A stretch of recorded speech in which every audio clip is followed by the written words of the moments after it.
Hello everyone, how's it going? Good? Excellent, thanks for coming along and having a listen to this presentation. So, here we go. Yeah, composer and game dev. I think it's been an interesting journey working with Jared. He's basically worked across all of our games since we've started, from our first one, OTTTD, to one, helped us out on one we haven't even released yet. And just taking him on the journey, and we've learned some stuff, and he's definitely learned a lot of stuff, and we're kind of sharing that knowledge here. So it's good hand up who here is a musician.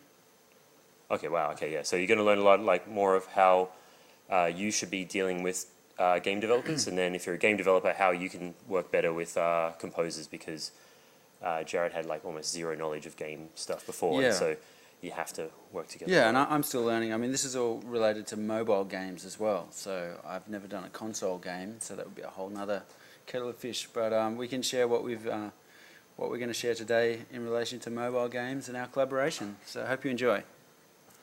All right, so here's my bio that is really long.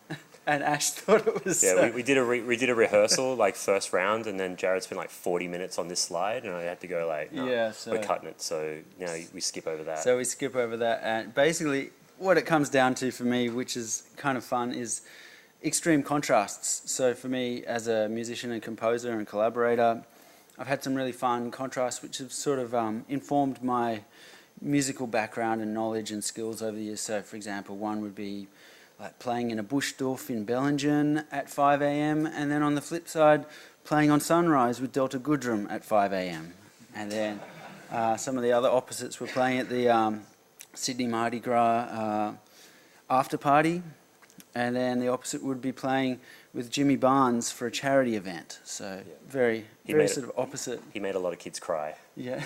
So there's all sorts of wild experiences which sort of culminate to that. And I think just kind of big upping Jared as well, being able to work on multiple types of music definitely makes Jared very useful to work with. If you're a composer who can do one style, it's going to be actually quite limiting, whereas if you can jump between, from Jimmy Barnes to Mardi Gras After Party, it just gives you that flexibility. Yeah, so those examples that I just said were live situations, because I'm a musician that plays live gigs as well. But in a composing sense, I've also had a lot of versatile experiences in the ad world. So I've worked the last 2 years for an ad studio, but now I'm back to freelance and working on games and doing fun things like that. But here's an example of an ad that I did, so you can have a little listen.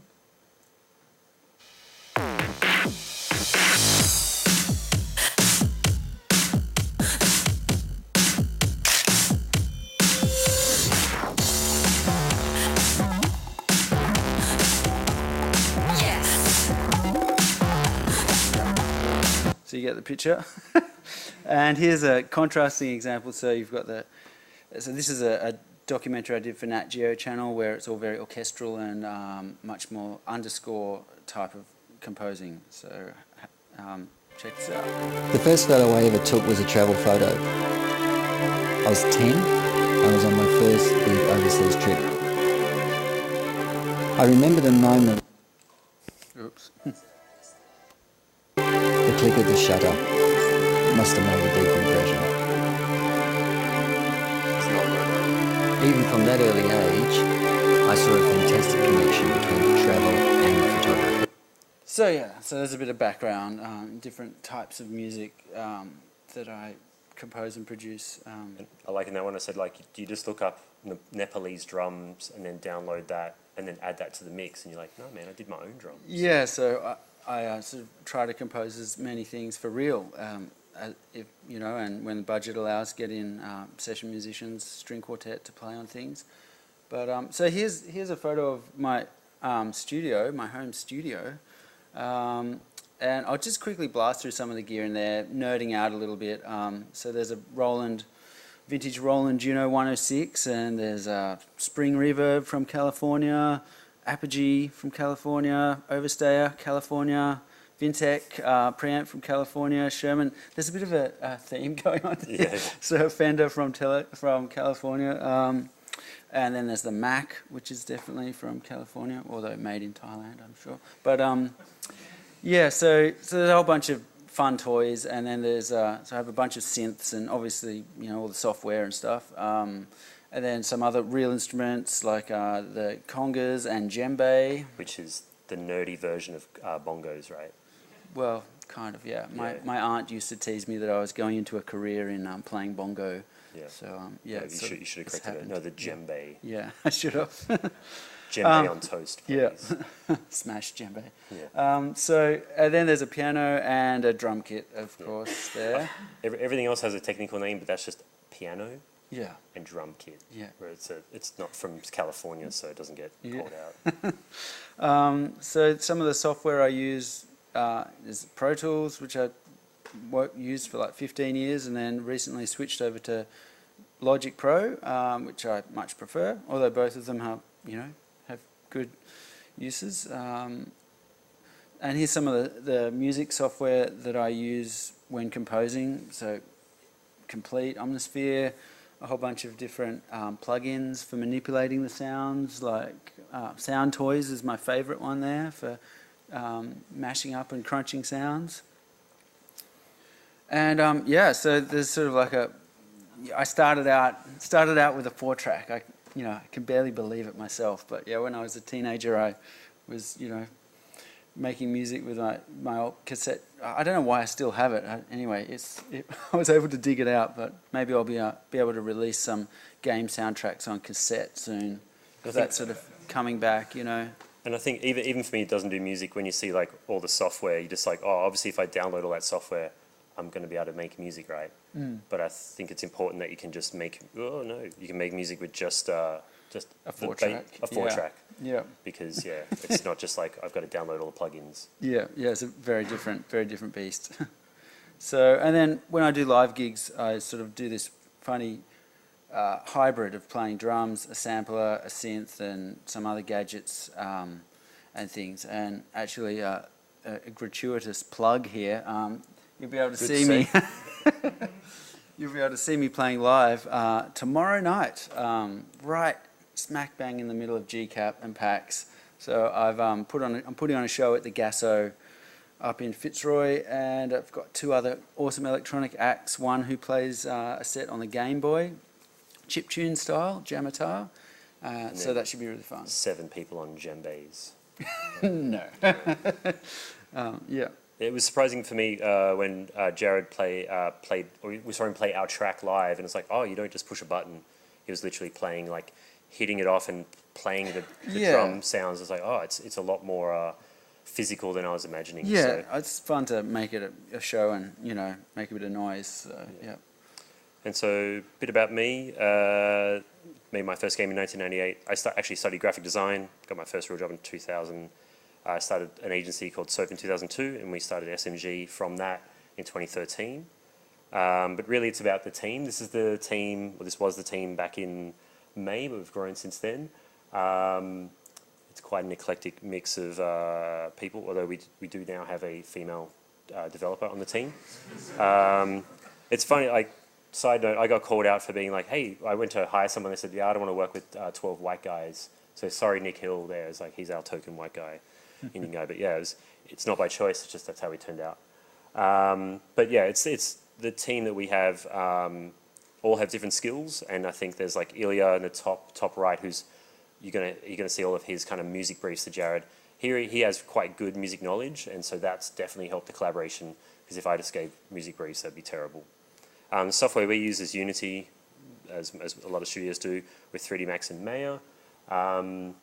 We used a bit of Fmod and Fabric, and there's Wise as well. We're trying to convince Jared to kind of move more into the programmatic sound so we can lower file size and just kind of get him to learn that. But we're definitely using those on a lot of games where there's a lot of sound effects, and there's, we can't have 15 different engine revs per car. We can do that with Fmod, or I think it might be Fabric, and kind of up the pitch and stuff. So that saves a lot of time. But if you can learn those and be more programmatic with your sound, it's definitely going to help. And more important to the software is how we collaborate and communicate. We do everything through G Suite, so Google Docs.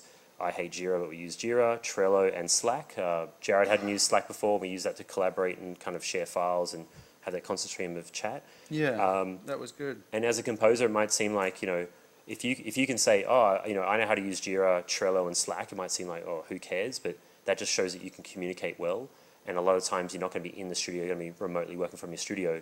If you can show that you can collaborate well, by, you know, or skill up with these, it's definitely going to help, because you can be the best you can be the most creative person in the world, but if you can't communicate that, it's not going to help. Yeah, and it's funny that we live like only a matter of a couple of kilometres away from each other. Well, our offices are, yet everything's done via Slack on email. So yeah, definitely. And then this is how Jared and I met. It was at a business function. Yeah, an industry mixer. Industry mixer. No, actually, it was at the park near our house. So this is where our kids congregate. And then you know, all the dads talk to the dads, all the mums talk to the mums, and the kids play. And I think Jared was like, oh, you know, I do music, and I'm like, yeah, whatever. You know, just. And then when we were actually looking for a composer, we had, you know, heaps and heaps of people already submit their stuff. And I said, oh, there's also this guy in the kind of, you know, the park group, but, you know, no preference there. And literally Jared was the only one they chose out of that group. So it was quite funny. That connection came out of somewhere where we weren't trying to business connect. So not all networking is like this. Use every opportunity to network, because you never know who you're speaking to. And be open to new ideas. And it's quite hard because we get a lot of emails like this every week. And I think Jared joked like, oh, this guy's from Uzbekistan. But no, this is an American guy offering to work pro bono for us, because you know, we get I'd say about 5 of these a week. And so I keep having to reply back saying we're in a monogamous relationship with our composer, because again, we've built that shorthand. So that's the hard thing for you guys, is once a studio finds a composer, it's not like they're going to jump around unless that person's busy. So you really have to, I mean, this guy's offering to work for free. That's how hard it is to graph. So you want to build that relationship with the studio. And there's a bunch of places. We gave this talk originally for APRA, where, you know, these people are not in game industry at all. So, you know, hey, go to a global game jam. There's usually 1 or 2 musicians or composers, and there's like 100 other game devs, and that's where they make a game over the weekend. Who knows about global game jam? Okay, yeah. So, you know, I think Brad Gentle, who's the only other composer we work with because he worked on a game jam, he would just go, he'd cherry pick the best games that he saw after the first 12 hours and just bash out 5, 6 songs. So he's got 5, you know, irons in the pot. If one of them goes really well, you know, he's got a foot in the door there, and it took him a weekend. He's just jamming away. So that's a great one. PAX Australia's, again, you can go to that. If you see a game you like, give out your business card, or, you know, pimp yourself hard. And Beer and Pixels is in Sydney, where it's kind of, you know, a meet-up. And again, just be there and talking. I've been to that one. That's a bit of fun. You'll probably find you're either, oh, we just got another composer, or we don't need a composer yet. So you just got to keep asking, because you'll never hit the sweet spot all the time. And there's also the Facebook groups, which are great for, you know, looking for connections, but also I think for this type of industry, if you don't have any opportunities, just make them yourself. Like, create your own music and then put it forward and share your knowledge, because this industry really loves, you know, people that give value rather than just want stuff. Yeah, I think that's kind of, now we're going to the more the practical element of it. Yeah, so now we'll dive into I think it's 4 of the games that we've worked on together, and show a few little examples and a little bit of the process with our collaboration and the specifics of what I did musically. Yeah, and I think this would have been Jared going into it just like, oh, 1 game music, please. That's what we need, because when you've got a 30-second TVC, you just need the track for that, and that's it. Or, you know, I've got a 30-minute documentary, I need the orchestral track. But music for gaming is much more than just game music. It's actually all of these things and probably more. And that's one of the big benefits for us working with a composer versus just getting licensed music, is if you try and make everything on this list try and be harmonious and you're using licensed stuff, it's almost impossible, because you might find, oh, this is an awesome track, but then I don't have a loop and I don't have a win and fail sting. So working with a composer, you can actually craft everything, and everything can be born out of the same kind of yeah. So like for this game, I'd write the title theme, and I would have sort of stripped that back to make the menu loops and other things, and yeah. And for us, the process, kind of working with Jared, is like, we'll have a written brief with footage and references, and that's really important. If you're getting briefed verbally from, like, you know, oh man, I just want something really cool and I want to bang it and stuff like that, first thing to do is ask your game developer to write it down, because if they can't write it down, then you write it down and get them to approve that, like a reverse brief. but don't just run off and go, okay, yeah, they said something, they wanted something banging, so I'm going to give them something banging. So have yeah, it you and just end up having to spend a lot of time writing a lot of revisions. This first, and this is obvious stuff for us working in advertising as well, but have a written brief, have references, what they like, what they don't like, and have footage. And then basically you want to get a first demo from your composer where it's kind of like, get a feel for it. I know Jared will sometimes go away and like, I'm done. I spent the whole 5 days and it's finished. And it's like, no, we want to see work in progress because we want to like sense check so you don't waste your time. Yeah, so now I send through things a little bit earlier on. But certainly the team's great at writing a really detailed brief and lots of references, which you'll see throughout this. And you'll go through an approval loop, so yes or no, and then you can kind of go second demo. And then you kind of develop that up, produce a final. From that, you can then get the extra elements. And then once you have that, you can then edit for trailers. So, you can't do the later ones until you have the first one, but, it all starts with a really good written brief. And I often edit the track to the trailer so that it has maximum impact, like try and find the punchiest part of the song so that it works like a Hollywood trailer and, top and tail it so that it fits well. Versus the opposite where you've got a track that you like and you have to then edit your footage to match it. It's actually easier the other way around. So we'll take you through OTTTD, which is over-the-top tower defense, and just you'll get a feel for like how certain elements came in because there's a lot of work that went into this one. This is the first kind of trailer.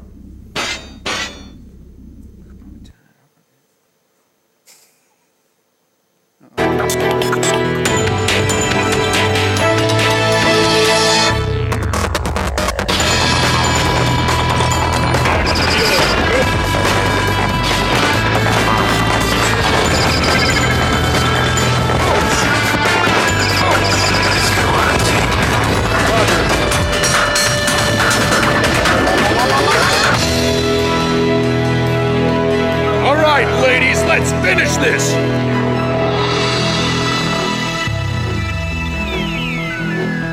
So obviously it's an emotional journey of one soldier's passage of rights through the but even just having that sting fail off, kind of like fade out. I shaped the end of that to make it work. You just can't find that type of stuff when you go in production. But this was the brief, and this is almost like a piece of poetry that doesn't have any rhyming couplets. A soundtrack should be really dramatic and a bit psychotic. The best ones often have some kind of unsettling dissonance and maybe sounds that hint of the boss's movement or metabolism, breathing, roaring, flailing, stomping, etc. And also some god-sized megalomania such as church organs and choirs, etc. And this is from someone whose English is their second language, so hats off to Ilya for being that poetic. Yeah. Anticipation is the key word here, I think. So more of a battle of endurance than all guns blazing, because it's a tower defense game. The levels take 15, 20, 30 minutes to play through, so you don't want to be like punching them in the face with the sound from the start. But I think it's that kind of, it's almost like the brief has the kind of certain kind of flavour and colour to it. Yeah, it certainly does, and it sort of sends me off on a musical and creative path because the brief's so entertaining to read, and And then we sent some beta footage with that as well, with a placeholder track. Okay.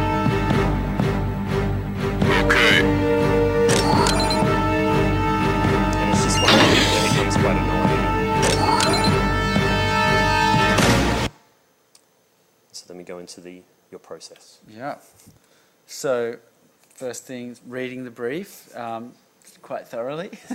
And with Ilya's briefs, they're literally like full good couple of A4 pages and usually about 10 or 12 references to different tracks. If you don't get that from your developers, then work with them and sit, jam on a phone call with them. Like, what do you extract it out of them? Because I think Ilya is quite senior, quite good at music, so he can articulate that. But you want to, spending half an hour on the phone is going to, or sitting in a room is going to save a lot of time. And they're like, oh no, I didn't mean like that. So have a brief to read. And I often refer back to the brief as well. So I'll spend a day or half a day writing, and then I'll go back and check that I haven't missed something, and before I send in the first demo. Listening to the references. Sometimes I'll do that for a couple of days before even starting to work to try and get into the mood of it and the vibe of it. And then playing the beta. So the team send me it via Test Flight, I think it's the app, and so that's a lot of fun. I get the game early and check that out and get a feel for it. So tempo for a composer, well, at least for me, is quite important because it sets the energy level of the track. So although in all of the digital software you can easily change the tempo, but if you start writing something, you know, for a slow tempo, it's going to sound really sort of like silly if it goes too fast. So you've got to kind of get the tempo pretty right for the mood and for the energy of the game level or the title theme. You've got to get that right so that it has the right sort of, you know, energy. Yep. So starting an idea for me as a composer can come from a variety of different approaches. So sometimes I'll start with the beats, so the drum grooves. It might be, you know, big sort of war drums, or it might be an electronica sort of a groove. Other times I'll start with a chord progression, just on the, you know, the Rhodes or something, and then I'll orchestrate that throughout all the other instruments in different ways. Like it might start on the Rhodes, but it might end up going to strings or going to, you know, a godlike megalomania choir. So I often start in different. Other ways that I start are sort of, sometimes I like to limit my choices. So for one of the games coming up, I limited it just to using my analog synths. So I thought it'd be fun to just do this soundtrack for one more line, all just with my vintage Roland Juno, and just see where I went with that, and not use any software VST instruments. So that's a fun thing to do as well, to try and put in limitations. That's kind of the same when you're making a game as well. Sometimes limitations spawn better creativity than having, oh, we can do anything we want. It's like, well, what if, for some of our games, what if you can only use one button, or the game has to be played portrait with one hand? How does that play? Because that limitation creates this new type of thinking than, well, we can do whatever we want. Yeah. So building a palette of instruments and effects, that's kind of a film composer's trick, because often in film composition, the session is massive, you know, a whole orchestra and then all these other, so you don't want to start, you know, every time you start a cue with violin 1, violin 2, you want to sort of just open up a template. And so I do that almost with everything I do with games and ads and all sorts of things. So I'll have a gaming template, which will be some of my sort of go-to drum sounds, synth sounds, those sort of things. So, but at the same time, sometimes having a template sets you off on a bit of a predetermined path. Sometimes it's fun just to start totally fresh and see where you go as well.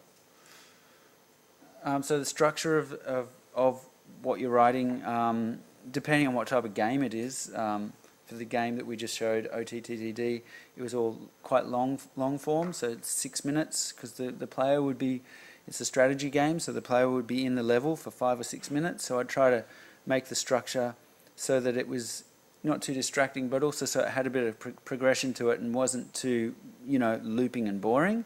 So I might decide to do like an ABA form or an AAB form, or maybe it would, you know, these are sort of musical structures. I might do almost like a pop song, an intro, verse, chorus kind of thing. But other times I just throw it all out the window and just go with, you know, something different. Yeah. So, mixing as you go. For me, that works well, especially for fast turnarounds and for demoing. Because if you're mixing, so as I'm building the track, I'm trying to make it sound as good as it can be as I'm doing it, so that when I send off the demos, they sound pretty good straight away. So I don't have to then explain to people like, oh no, that shitty sounding Casio keyboard's actually going to be sounding much better. I try to make it sound as good as possible from the get-go, which is pretty easy these days with all the software you can, and computers. You can, you know, have pretty amazing sounding sample libraries ready to go. Yeah, and that depends who you're working with as well. It's like trying to send off a prototype of a game and someone doesn't understand, like you're just trying to get them to play the prototype versus the final graphics. So I think Ilya, even though you mix as you go, Ilya could understand that things were temporary and you can get a feel. But again, that's just up to you to know your client almost. So here's just a little screenshot of my Pro Tools session. Ash calls it the Death Star or something. It's not that scary. It's sort of just like a pretty standard pop or orchestral session. Usually, there's about 60 to 80 channels in there. And so that track's about 5 minutes long. There's a whole bunch of, you just have to sort of build it together like making an artwork. You sort of start with certain foundation elements and then add other sort of the cream on top, and there's quite a few automation layers. We're automating things to make the music breathe. So I try to, bring things up and down, and there's quite a lot of effects and plugins. All the little dots on the left-hand side are all of the plugins that are there. So EQ, compression, delay, some sort of like crunching toys, like sound toys. Yeah. Yeah, that just scares me, that thing. And then I think part of this was Jared gave us a lot of content, and like sometimes we'd go like, here's a 12-minute track, and we're like, well, we don't really need a 12-minute track. Can we just turn that into 2 6-minute tracks, and we get twice as much music for the same price? Yeah, and that works for me as well, because then I can sort of easily rearrange it. So that's what we did with this example we're going to show you. I think it was like a 6-minute track, and we chopped it into 2-3 minutes that we extended out a little bit, because I probably I think I had probably had too many ideas in the one track, so it was easy enough to do that. So here's an example of the tracks are split in two, and it's sort of from the same track, so it's cut from the same cloth. It won't sound too wildly different, but it's good enough to use for 2 different levels in the game. I think the brief for this was it's a ghost train. It's a zombie ghost level, but there's a ghost train boss. That's in there.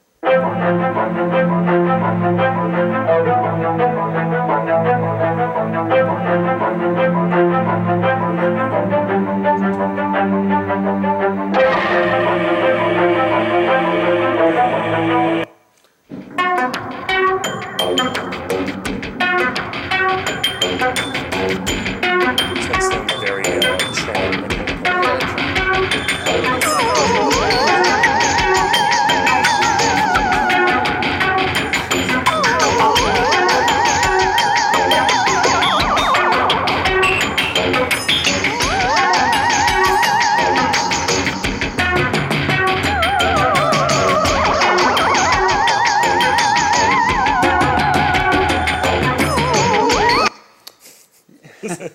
Yeah, it's got the psychotic synth there, the ghostly kind of sound.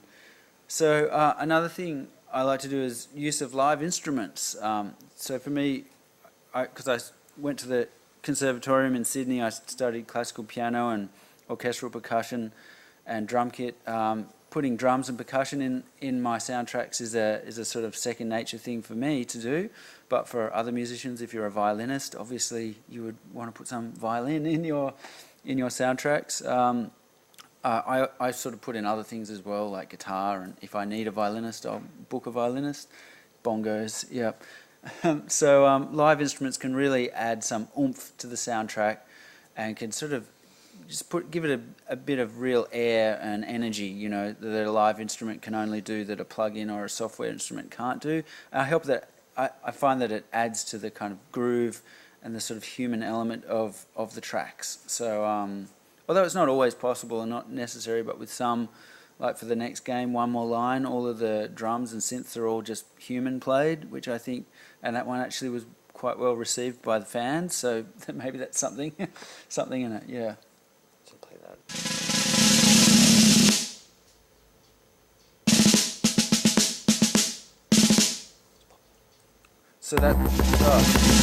So that's an example of the live snare drum that I played in my studio. Rather than just using a military snare drum sample, I actually just played it and put that in, and so it gives it a little bit more oomph in the track. And here's the track.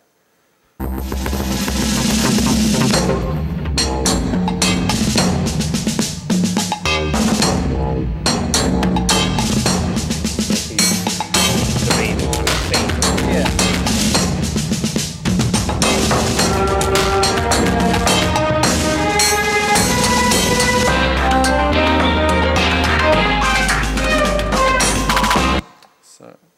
Right. Yeah, echo. Yeah.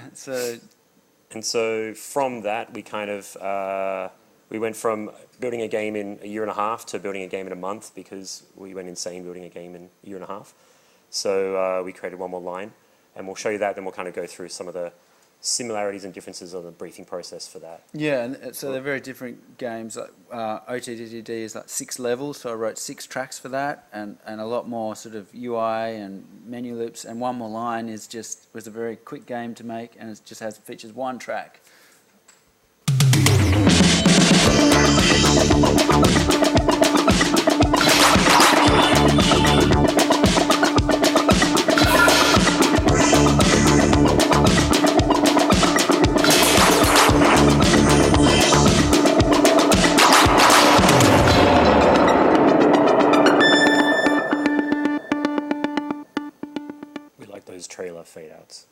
But the brief for this one was, we have a new game, but it's super small. It's going to be done in a month versus 14. We want something that's space disco, which we didn't realize was an actual genre. Retro but future. It's a simple game. It's super addictive. It's like Flappy Bird, but with lines. And then we sent some beta footage, which looks like the final game because it would turn around that quick. And so Jared had that. And so basically, I think I bolded the operative words, but yeah, space disco, retro but future. Yeah.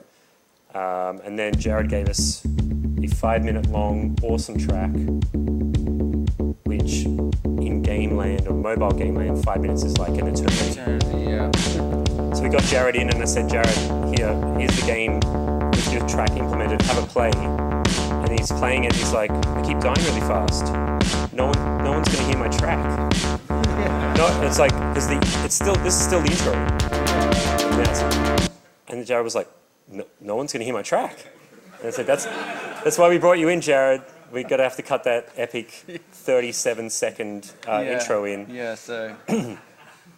because I the average game session time is about 15 seconds. Yeah. Or the average game time is 15 seconds. So yeah, so you die really soon, which means that you don't get to the main melody, the hook of the track. So I chopped it all down and condensed it. Yeah, that was literally Jared's face. So he's like, but why? I don't understand.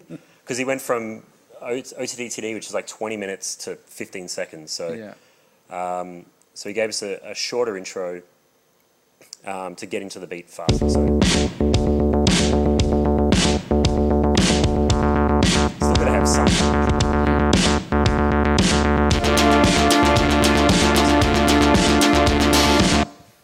So, yeah, another fun thing with that was that gamers ended up wanting to listen to the whole track online, like separately to the game, because they'd get frustrated by dying and they would really want to hear the whole track. So it pushed a lot of fans to my SoundCloud, which was awesome. So I've got all these people saying, this is awesome, I can hear the whole track because I die too soon otherwise. Yeah. So that was just a funny byproduct of that, yeah.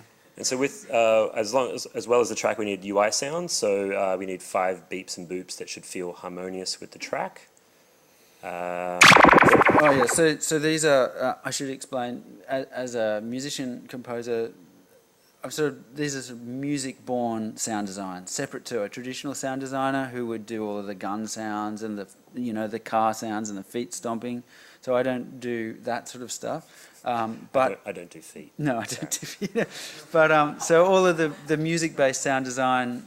So that means it's sort of like things that are little grabs of samples that are already in the track that I can use to give the track a good sort of sense of cohesiveness, so that the little UI sounds are coming from the track. And here's one of my funny little instruments that I make some of the sounds with, so you can hear. So yeah, I use that in my live show, which you can come and hear me play tomorrow night. And I think for one more line, the music and the game were kind of linked very closely, so it'd be weird to have just a track and then just have some generic sound effects. So we asked for 5 UI beeps and boops. That's the technical term for if you're not familiar. Yeah, beeps and boops. Yeah. So here are not some bleeps, they're beeps. Sorry. I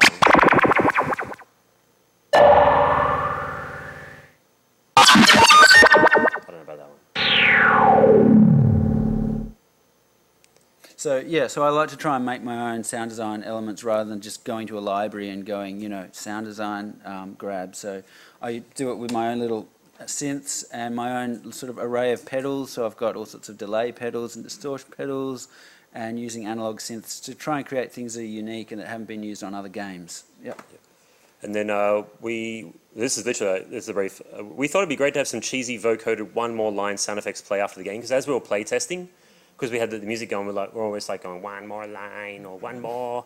And then this is also part of the, if you're a composer, never agreed or price up front, because we're always like, oh, can we have this as well? And then like, yeah, sure. And then, same price, but it can be male or female voice, as long as it's cheesy VHS 80 airbrush Italo futurism. And again, for someone who's English as second language, that's just that was beautiful. Perfect. Get that on a shirt. Just hilarious, cheesy VHS 80s airbrush. So, and he sent me some awesome tracks, literally some Italian sort of space disco tracks. And if anything, I think these vocoders they're kind of like the special thing that has really made the game have that kind of uniqueness to it, and kind of branded the game really nicely. Yeah, so I basically went in my studio, spent a whole day, which is making these sounds. Yeah. So is that your voice? Yeah. So there's a few. One more line.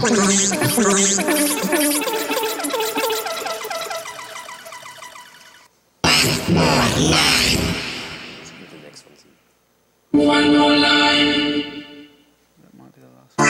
Well, that's the one that was used in the game. So I made 24 different vocoder grabs. So it was a hilarious day in the studio. I don't know what my neighbours thought, but I was just in there, all day making those sounds, and with a microphone, my voice through some actual analog gear and also software. And it was also really fun for me to have a bit of because I'm not a singer, so to have some vocal in there. And I think that's what also made the track quite popular with the fans on SoundCloud, because it's got that element in it. And I also play those sounds in my live show. And then the next big element was menu loops. When you're waiting for the game to start, or you've just died and it's looping. And again, if you have a production piece of music and you're trying to extract a menu loop out of that, it's actually really hard sometimes, because it's just, you can't remove instruments as you need. And so we basically just asked Jared for some menu loops that are harmonious to the entire game. Yeah, so with the menu loops, working in something like Pro Tools or Logic, you can make a seamless loop, which so I studied at Afters, the film school, so we learned about doing that there, so that it'll just loop continuously without any clicks or pops at either end, from the Pro Tools session I can sort of break it down to make it, because with a menu loop you don't want it to be really annoying as well, because it's usually only about 15 or 20 seconds, the menu loop, so you try to make it fairly static so that people don't get really annoyed that it's coming around again. And so that's an important thing to do.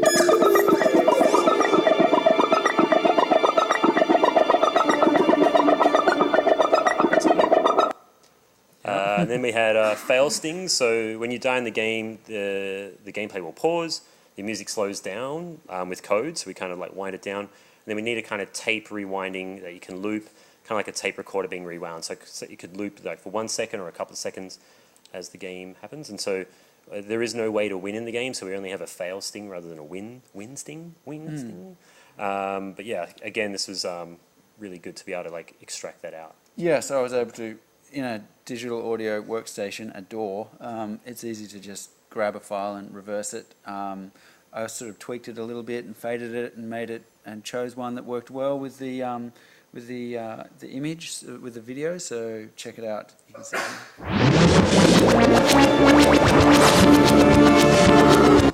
And surprisingly, you can't just take a track and then hit reverse. Like, it just doesn't sound as good as that. Like, yeah, we're like, oh, we'll save Jared time. We'll just reverse it. No. Yeah, you have to find the right spot and tweak it, and And so this is how it all comes together, and you can kind of see how each element kind of pieces together to create the final game.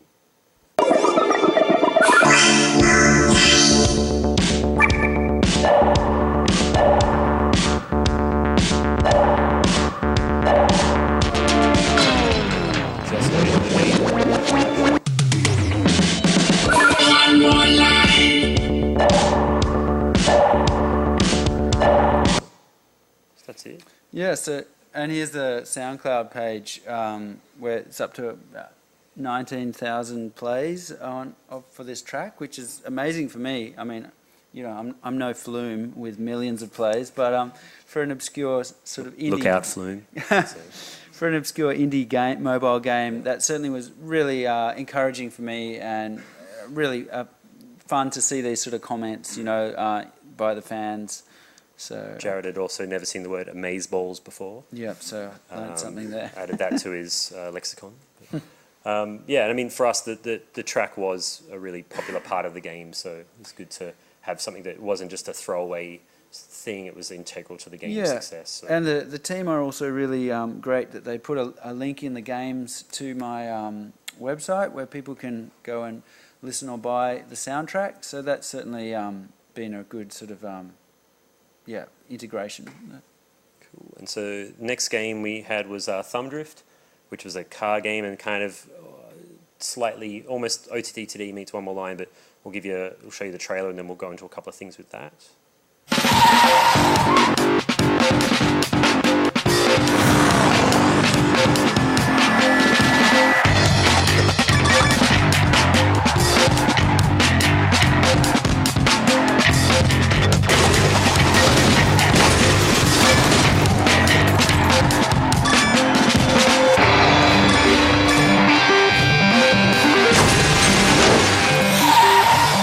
Emailed every K block or Ken block on LinkedIn saying, hey, can we use your name? And only one of them got back and said, no, I'm not interested in any jobs. And everyone else didn't reply back. But yeah, it was meant to be like Ken Block from Ohio. But yeah, he didn't want anything to do with the game either. So for this one, the brief was, Thumb Drift is a Twitch skill-based game where the player must steer a speeding car with no brakes to avoid crashing. There's a lot of drifting at breakneck speed. The music should be upbeat and energetic, while ideally still leaving a bit of space for constant in-game sound effects such as tire screech and engine revving, so it can't be too dominant. You know, that's probably the least poetic one we've had from a brief, but it had cars in it, so it kind of made up for it. And then you kind of gave us this first demo. Oh wait, no, sorry. You gave us the first demo. Okay, yeah.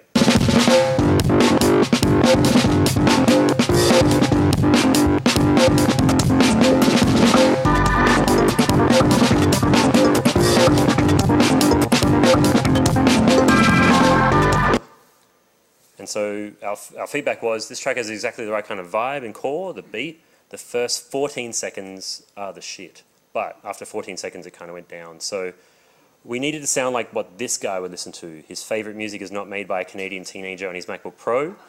When he wants to get wild, he gets in his muscle car and plows through some tar. Yeah. And that was Ilya's roundabout way of saying we need to make it grittier, chunky. Because when he goes like, it went from like rock to like synth rock, and so it's like, what would this guy want to listen to? So as you can imagine, I was in my studio laughing at this email, and just, you know, it certainly is a good way to get started on some revisions. So.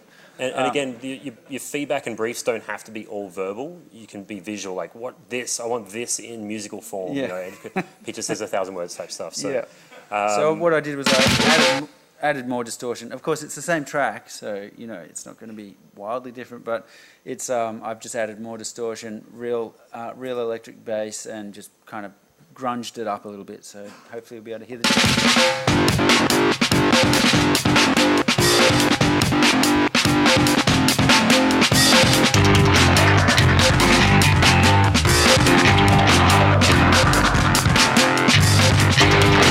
So you can see there, it just took it from like, oh, we like this bit, but then it kind of wafted to being, you know, gritty. More gritty. And so next one, just almost the polar opposite of that. This is One More Jump, which we actually worked on with Primo Games from Melbourne. They had a kind of a nice little game, then we kind of, you know, helped publish it and kind of wrap it under the One More series. Let's have a listen to that, and we'll kind of show you where some pitfalls can happen.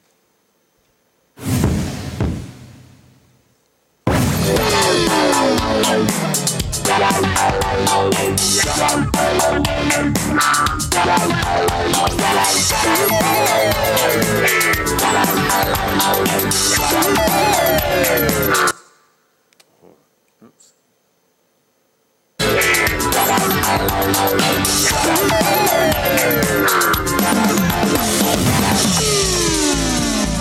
Trademark fade out. And so the brief, good music adds a lot of polish to the game, but most people usually play mobile games without sound. So the critical thing is to have good music rather than a large variety of it, which could be the brief for any game, really, on that one. So then we gave him some footage to kind of show the frantic nature of it, the kind of very geometry. Yeah, this was a lot of fun. I was playing the beta of this to get into the vibe of it before starting to work on it. So. And then we got a first demo from Jared.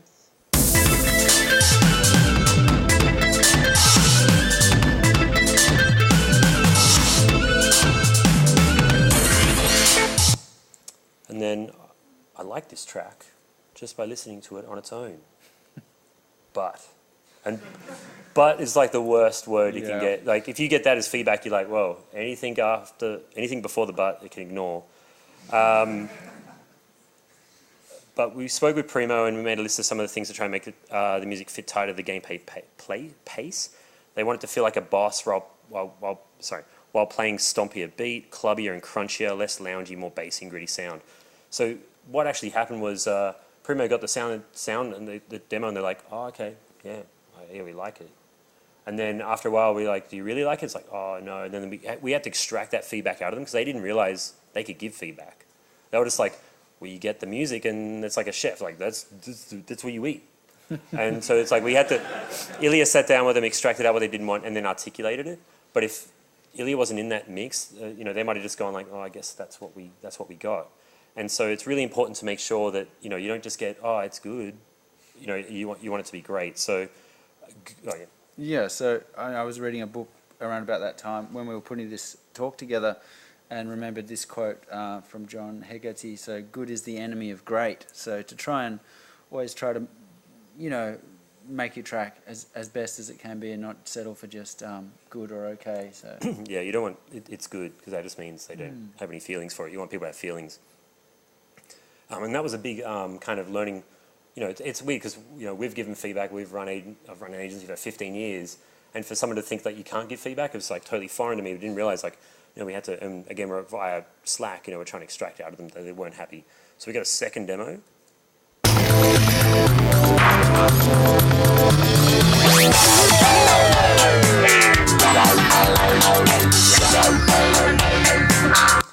then you get feedback like this. Hell yeah, this is dope as fuck. And that's that. I think that's that. So, yeah, that's one of those. And that's the feedback you want. You don't want, oh, it's good or I like it by itself. You want that's dope as fuck. So that's kind that's of, a good one. if you had a tick box, it's like dope as fuck, good, not that great. Yeah. And so that's an important thing to make sure you have that open dialogue with the people you're working with. Don't just assume that, you know, be honest and ready to take that feedback.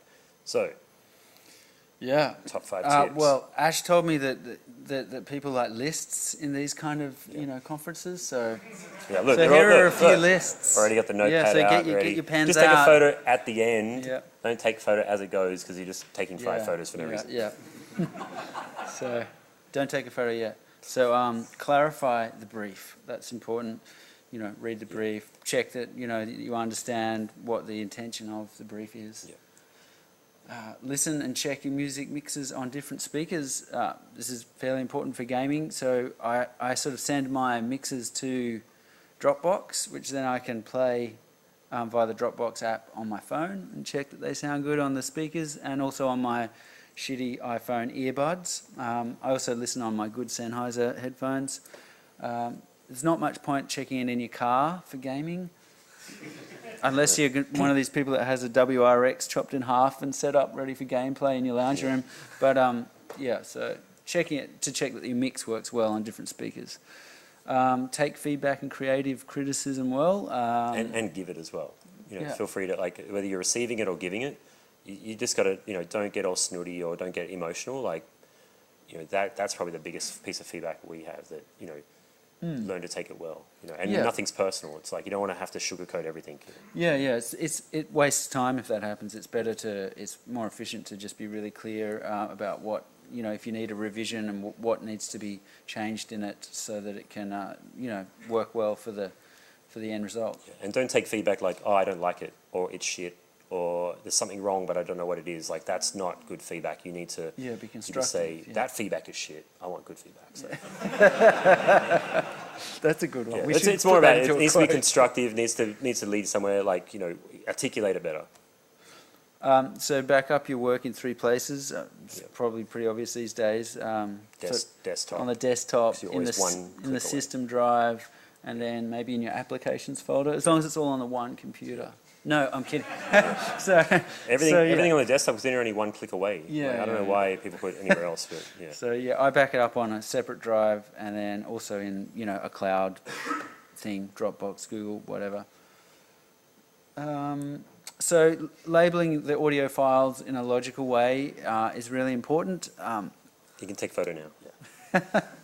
Yeah. So that's really important. You don't want to be doing stuff like having a track like 01 dash really cool shit progress mix. You know, you want it to be really clear. So demo 1.1, and then when it moves from the demo, I change it to 2.1, and then when it gets towards the mixing, I give it a different name, so it's really clear what it's for, so that the team can give feedback via Slack and refer to the right track, because often there's a lot of tracks and demos and different levels, and it can get confusing if the labeling system's not good. Cool. So Top 10. another list. Top 10 soundtracks. We'll go through this. So there's just your favorite game soundtracks. Yeah, so these are some of the ones that I enjoyed listening to, that I find quite creative and interesting uses of production and interesting, compositional ideas. And then he really went to town on the lists. Like Yeah, I said, another people like list. lists. Oh, you like them? Yeah. Have all the lists in the world. Don't worry, I don't have a food list in here either. So yeah, these are some composers that have inspired me over the years. I think it's Like a big variety of sort of styles. I actually played in a Frank Zappa covers band for 10 years, so Frank Zappa was quite an influence on me. I think it's Ilya is definitely very musical verse, so you should make sure your developers or their skill, they have the musical vocabulary. Because if they only I just listen to chip tunes and that's it, they're not going to be able to articulate anything outside of that. So, feel free to send your developers who you think aren't worldly enough about music, and send them an eclectic. Here's my favorite composers.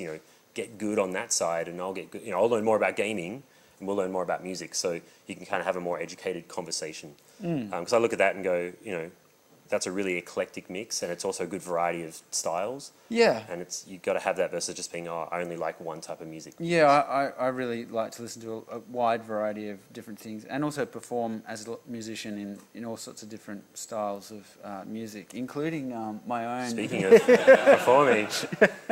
So, on our previous talk, I actually sat down and played live now, which I can't do, but I can do tomorrow night at the Gasso.